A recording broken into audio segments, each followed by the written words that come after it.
السلام علیکم ورحمۃ اللہ وبرکاتہ۔ خیر مقدم ہے آپ کا فدا نامے میں۔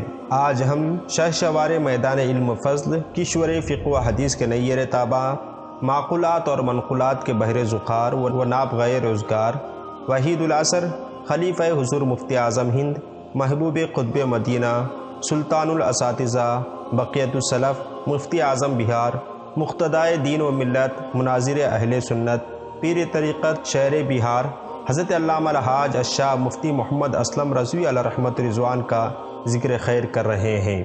گردش ایام سے افق کائنات پر کچھ ایسی ہستیاں اور مایہ ناز اور اختیار روزگار شخصیتیں جلوہ بار ہوتی ہیں جن کے علمی و فکری اور عملی کارنامے تاریخ انسانیت کے لیے اصول و رہنما اور آنے والی ذاتوں کے لیے لائق فخر اور قابل تقلید ثابت ہوتی ہیں، جن کی فقاہت و وضاحت، حق گوئی، بے باکی، بالغ نظری، اصابت فکری اور محققانہ صلاحیت جیسی تمام خصوصیات ایک عالم کو درخشندہ و تابہ و روشن کیے رہتی ہے۔ ایسی ہستیوں میں شہر بہار حضرت علامہ الحاج الشاہ مفتی محمد اسلم علیہ رحمت رضوان کا ذکر خیر بھی ہوتا ہے۔ آپ کا اسم مبارک محمد اسلم رضوی، آپ کے والد گرامی کا نام محمد قاسم اور دادا کا نام دلجان اور پردادا کا نام عبد الرحمن ہے۔ آپ کا اصل نام شیخ کرامت ہے محمد اسلم رضوی، جبکہ آگے چل کر سلسلہ عالیہ قادریہ رضویہ میں داخل ہونے کے بعد لفظ رضوی ہمیشہ کے لیے آپ کے نام کا ایک جزء بن گیا۔ لفظ رضوی کے تعلق سے خود آپ کا بیان ہے کہ در حقیقت میرے پیر و مرشد قطب عالم سرکار مفتی اعظم ہند علیہ رحمہ کے دربار فیض بخش کی عطا ہے۔ واقعہ یہ کہ ایک بار میں نے اپنے کسی مضمون کے ساتھ اپنا نام محمد اسلم نوری لکھا تھا۔ سرکار نے جب اسے ملاحظہ فرمایا تو انہوں نے فرمایا لفظ نوری کو حالہ کی شکل دے کر اس کے قریب ہی لفظ رضوی تحریر کر دیا۔ حضرت شہر بہار کا آبائی گاؤں ماہورہ ہے جو اترار پنچایت قدیم بلاک کٹرا اور موجودہ بلاک اورائی ضلع مظفر پور بہار میں واقع ہے۔ یہ گاؤں اورائی بلاک سے 3 کلومیٹر کے فاصلے پر سمت جنوب میں مغربی کنارے آباد ہے۔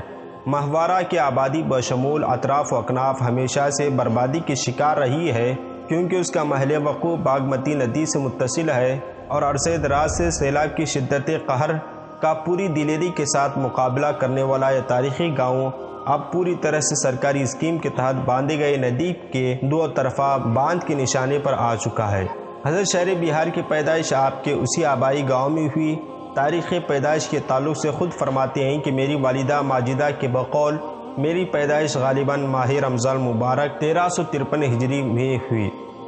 شہر بہار نے جیسے ہی ہوش سنبھالا تو تعلیم و تربیت کے لیے گاؤں کے مکتب میں آپ کی حاضری شروع ہو گئی۔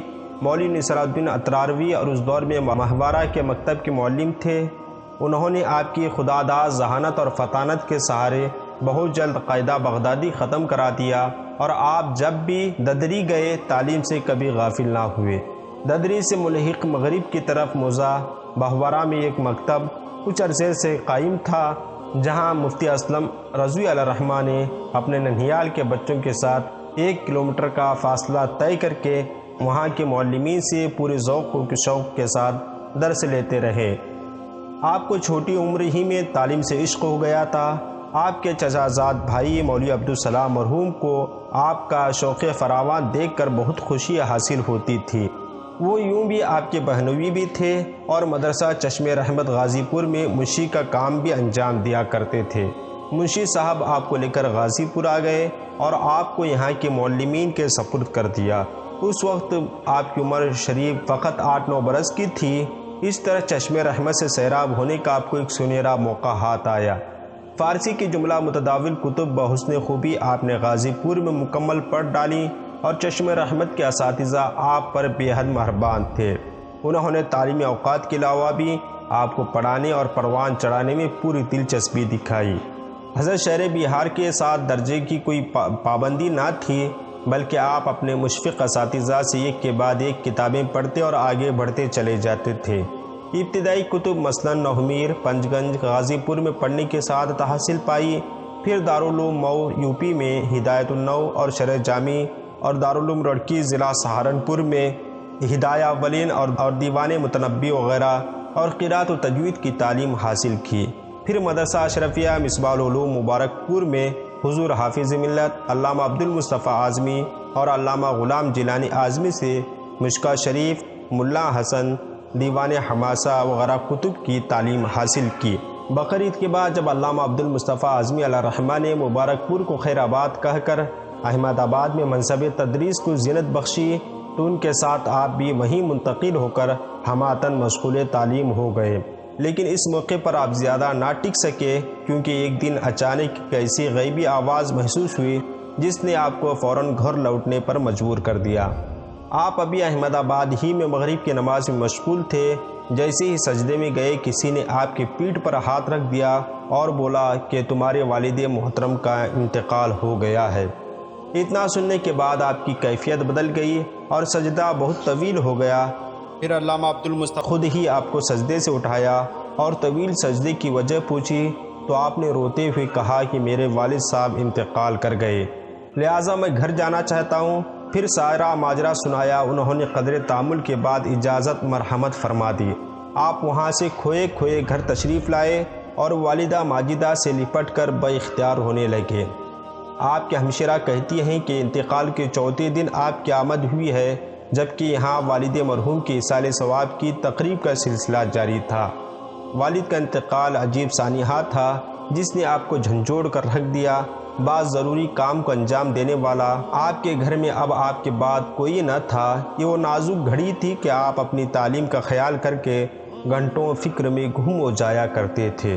کچھ عرصے بعد جب آپ کی زندگی معمول پر آئی تو ایک کے بعد دیگرے برہم پور، مظفر پور اور دربھنگہ کے تعلیمی سفر پر روانہ ہوئے، مگر وہاں کے ناموافق حالات کی بنیاد پر دونوں جگہ آپ کو ناپسند ہوئی۔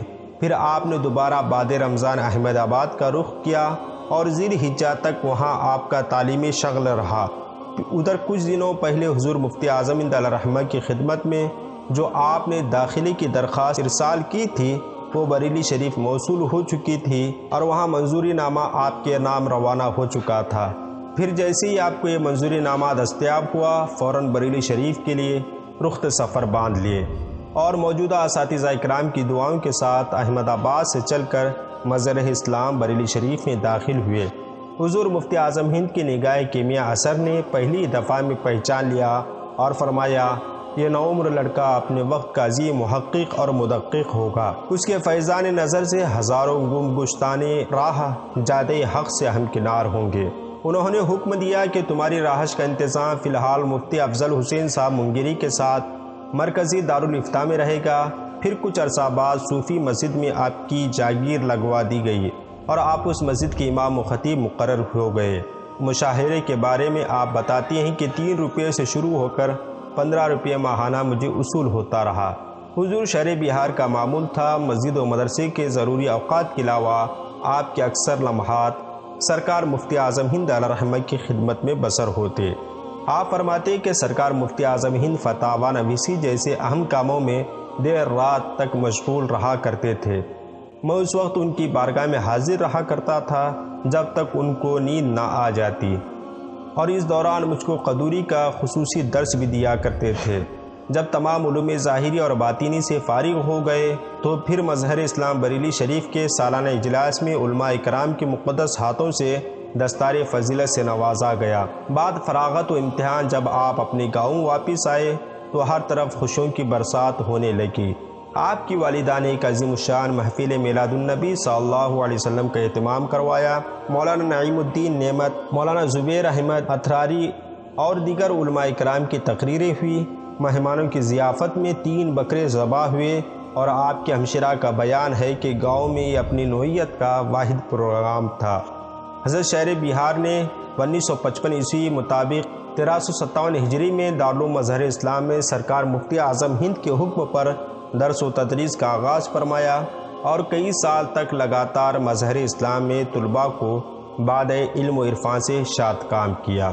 حضرت شہر بہار اپنے زمانے تدریس میں جہاں کہیں بھی رہے اپنے اساتذہ اکرام سے کبھی رابطہ و تعلق نہ چھوڑا، بلکہ حسب ضرورت ان سے علمی استفادہ فرماتے رہے۔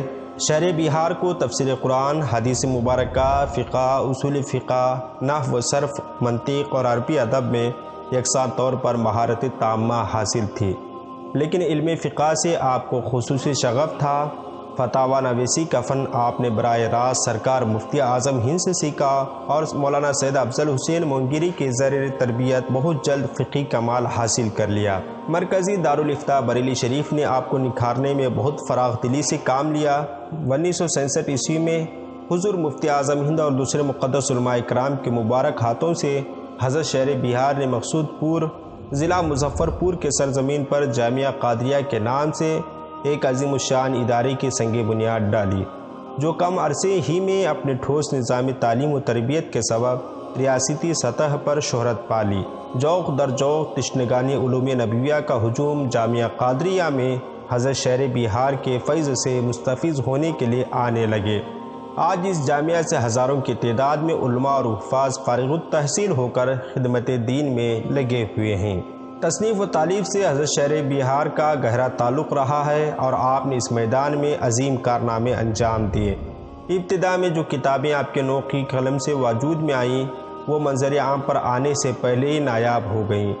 آپ کی تصنیفات کچھ یوں ہیں: اسلم الحواشی شرح اصول الشاشی، یہ آپ کے اولین زمانے تدریس کی یادگار تھی۔ پہلے آپ نے متن کا اردو ترجمہ لکھا اور شرح لکھنے میں التزام رکھا کہ ہر مسئلے پر اعلیٰ حضرت کی تحقیقات کو ان کی کتابوں سے ڈھونڈ کر پیش فرمایا۔ بوئے سخن شرح ملا حسن، یہ کتاب بھی آپ کی بریلی شریف میں قیام کے دور کی نشانی تھی۔ منطق کے اعلیٰ کتابوں میں درج مختلف آراء نقل کر کے آپ ان پر اپنی رائے گرامی قلم بند کرتے چلے جاتے تھے۔ جب یہ شرح حضرت مفتی افضل حسین صاحب کی نگاہوں سے گزری تو وہ حیران رہ گئے۔ 40 احادیث اس کتاب میں حضرت نے احادیث کی ترجمانی فرمائی ہے اور مختصر تشریح و توضیح بھی۔ حسام الحرمین پر اعتراضات کے جوابات، یہ آپ کی ایک تحقیقی رسالہ ہے جس میں آپ نے حسام الحرمین پر اعتراض کرنے والوں کو دندان شکن جواب دے کر ان کا ناطقہ ہمیشہ کے لیے بند کر دیا ہے۔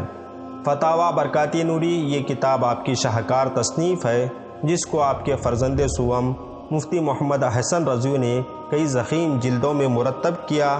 اس کے علاوہ بھی آپ کی کئی کتب اور رسائل شائع ہو چکے ہیں۔ حضرت شہر بہار کی پوری زندگی عبادت و ریاضت کے حسین مرقع نظر آتی ہے۔ یہ جملہ فرائض و نوافل کے شایع نشان اہتمام کے ساتھ مستحبات پر بھی عمل کا قابل تقلید جذبہ آپ کا وصف خاص تھا۔ عمر کی آخری چند برسوں میں طبیعت علیل ہونے کی وجہ سے اگرچہ آپ کے معمولاتی نظام کو قدرے متاثر کیا، مگر پابندی نماز اور دیگر اہم وظائف کی ادائیگی میں کبھی خلل واقع نہ ہوا۔ 13 دسمبر 2012 مطابق 20 محرم الحرام 1433 ہجری جمعہ کی رات کو اچانک آپ پر علالت کا نزول ہوا جو مختصر عرصے کے بعد جان لیوا ثابت ہوا۔ کس کو خبر تھی کہ اپنے وجود کی برکتوں سے فیض کا دریا بہانے والا اب عن قریب ہم سے روپوش ہونے والا ہے اور ایک ایسا خلا چھوڑ جانے والا ہے جو کبھی پر نہ ہو سکے گا۔ 21 دنوں تک ICU میں زیر علاج رہے۔ علاج کے دوران اسپتال میں عیادت کے لیے عقیدت مندوں کا روزانہ میلہ لگا رہا۔ آپ کو دیکھنے جہاں علماء و مشائخ کا طبقہ آیا، وہیں سیاسی سماجی سطح کے لوگ بھی پہنچے اور پورے ملک میں آپ کی جلد صحت یابی کے لیے دعائیں ہوتی رہیں۔ علمی ادبی حلقوں میں، دینی درسگاہوں اور خانقاہوں میں منعقد دعائیہ نشستوں کی رپورٹیں بھی ہندی اردو اخبارات نے تواتر کے ساتھ شائع کی۔ لوگوں کی آمد و رفت کا سلسلہ دیکھ کر اسپتال کا عملہ بھی حیرت زدہ رہ گیا۔ انہوں نے کسی مریض کے تئیں لوگوں کا یہ والہانہ انداز پہلی مرتبہ دیکھا تھا۔ علالت کے دوران ایک خاص بات یہ بھی نوٹ کی گئی کہ سخت بے ہوشی کے عالم میں بھی آپ کی بعض انگلیاں متحرک رہی، جیسا کہ وظیفہ پڑھتے وقت زندگی پر آپ کا معمول رہا۔ الغرض ڈاکٹروں کی جانب سے مایوس کن جواب پا کر 6 جنوری 2012 عیسوی 11 صفر المظفر 1433 ہجری جمعہ کی شب میں آپ کو واپس لایا گیا۔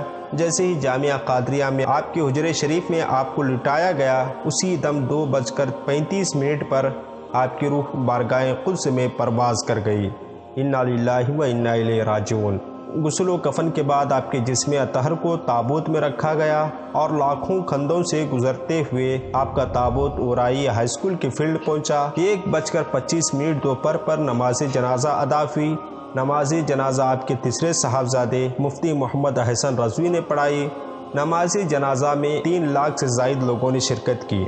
جامعہ کے باب مفتی اعظم ہند کے عین متصل مقام پر آپ کو نم آنکھوں کے ساتھ سپرد خاک کیا گیا، اور آج 11 صفر المظفر کو ہر سال بڑے ہی تزک و احتشام کے ساتھ عرس اسلمی کا انعقاد ہوتا ہے۔ سینکڑوں ملک و بیرون ملک کے نامور علماء، خطباء، شعراء کی آپ کی بارگاہ میں خراج عقیدت پیش کرنے کے لیے حاضری لازمی ہوتی ہے، اور لاکھوں کی تعداد میں لوگ آپ کی بارگاہ میں پہنچ کر آپ کے فیض سے مستفیض ہوتے ہیں۔